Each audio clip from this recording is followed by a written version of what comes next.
নমস্কার বন্ধুরা, বাংলা ও বাঙালির রান্নাঘরে আপনাদের সকলকে অভিনন্দন। বন্ধুরা, আজকে এমনই একটা মাছের আইটেম নিয়ে আপনাদের সামনে তুলে ধরবো, যেটা খুবই সুন্দর একটা রান্না, চিংড়ি মাছের ভাপা।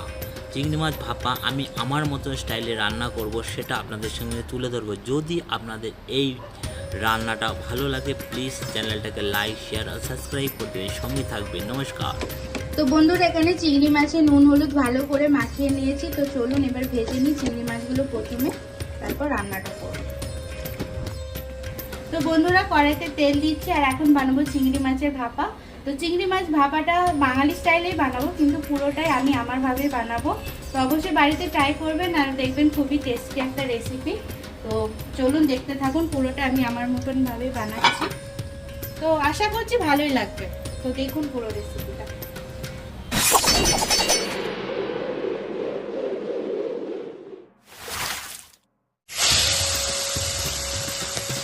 সব চিংড়ি মাছগুলো একসাথে দিয়ে ভেজে নিই।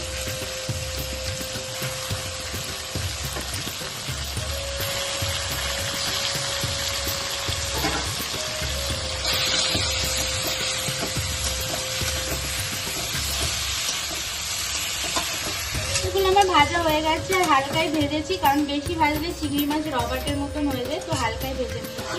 আর আপনারাও চিংড়ি মাছ হালকাই ভাজবেন, বেশি ভাজবেন না। শুধু গন্ধটা চলে যাওয়ার জন্য ভাজলাম। এবার তুলে নিচ্ছি একটা একটু মাছগুলো।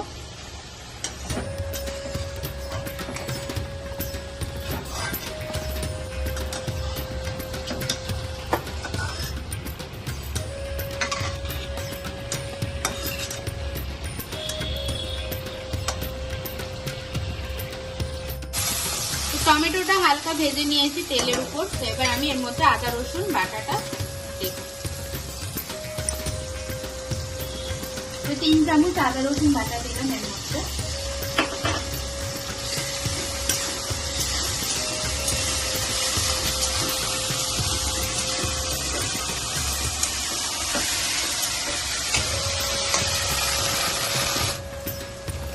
এবার দিচ্ছি হলুদ গুঁড়ো, লাল লঙ্কা গুঁড়ো, ধনে গুঁড়ো আর জিরে গুঁড়োটা দেবো, কিন্তু একদম সামান্য, অল্প পরিমাণ। এটাও ভালো করে মিক্স করব।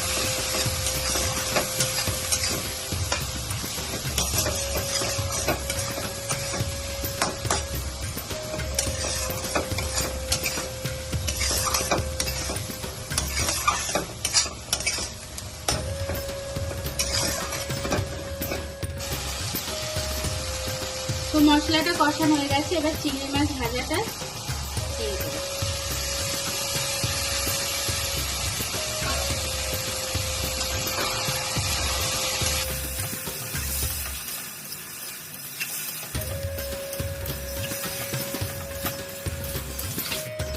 এখানে চিংড়ি মাছটা আমার কষানো পুরো হয়ে গেছে। তো এটা আমি টিফিন বক্সের মধ্যে তুলে নেব।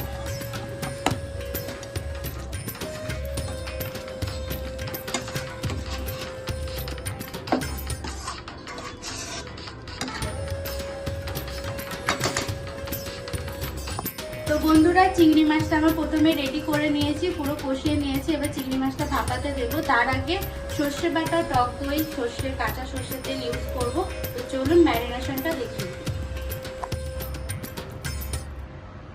তো এখানে চিংড়ি মাছটা এই যে কষানো হয়ে গেছে, টিফিন বক্সে নিয়ে নিয়েছি। এবার টক দই নিয়ে নিয়েছি। দইটা ভালো মতন ফাটিয়ে নেব। নেওয়ার পর এর মধ্যে 2 চামচ টক দই দেবো। আর পরিমাণটা কমই দিচ্ছি, যেহেতু টমেটো আছে, তো অল্পই দিলাম। আর এর মধ্যে দিয়ে দেবো সর্ষে আর পোস্ত বাটা। এই যে এটা 2 চামচ আর হাফ চামচ মতন দিয়ে দেবো। এবার দিচ্ছি সর্ষের তেল।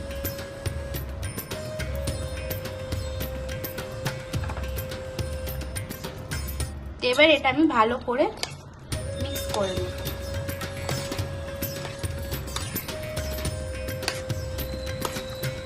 দেখুন কালারটা কি সুন্দর এসেছে, গন্ধটাও বন্ধুরা খুব সুন্দর ছেড়েছে।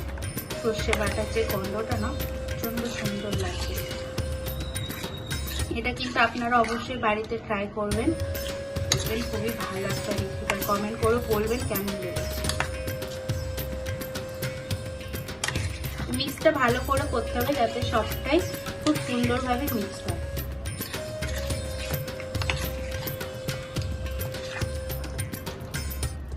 মিক্স হয়ে গেছে।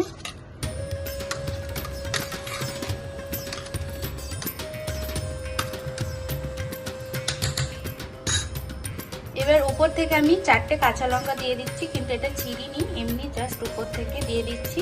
কাঁচা লঙ্কার যে ফ্লেভারটা গন্ধটা আসবে, সুন্দর লাগবে। তো চলুন এটা এবার ঢাকনা দিয়ে ভাপে বসাবো। এই যে বন্ধুরা, এটা এবার ঢেকে দেবো টিফিন বক্সটা।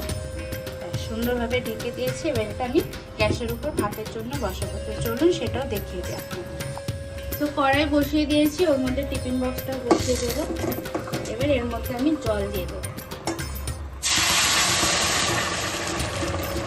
হাফ জল দেবো যাতে টিফিন বক্সের ঢাকনা এতটা নিচে থাকে, নয়তো টিফিন বক্সের মধ্যে ঢুকে যাবে। যেহেতু আমরা প্রতিদিনই নতুন নতুন রেসিপি আপনাদের সামনে নিয়ে আসছি, তো অবশ্যই কমেন্ট করে বলবেন আপনাদের রেসিপির ভিডিওগুলো কেমন লাগছে। আর কোনো ভিডিও মানে রেসিপি জানার হলে কমেন্ট করে বলতেও পারেন। তো আমরা চেষ্টা করবো অবশ্যই চ্যানেলের ভিডিও ডালার জন্য ওই রেসিপিটা। তো প্লিজ এই যে বন্ধুরা, চিংড়ি মাছটা ভাপা হয়ে গেছে, তো খুলে দেখাচ্ছি আপনাদের।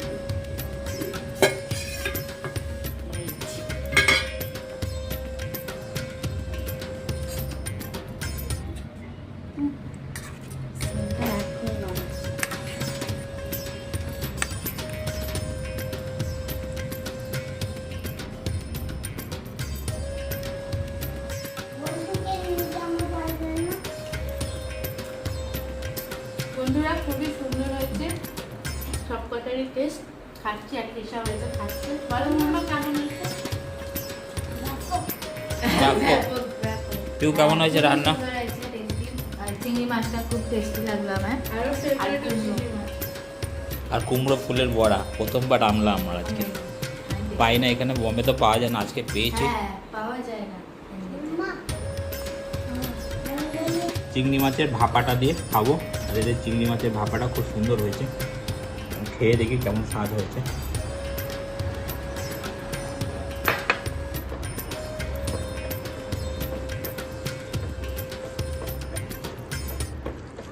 গন্ধ তো খুব সুন্দর বেরিয়েছে, খেয়ে দেখি এবার। একটা চিংড়ি মাছও নিয়ে নিই সঙ্গে।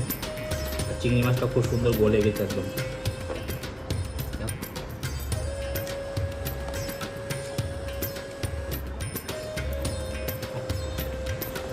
ভীষণ সুন্দর, ভীষণ।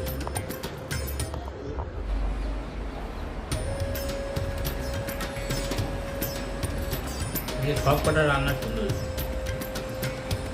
কুমড়ো ভাজা ফুলটা হয়েছে, ফুলটা খাওয়া সুন্দর।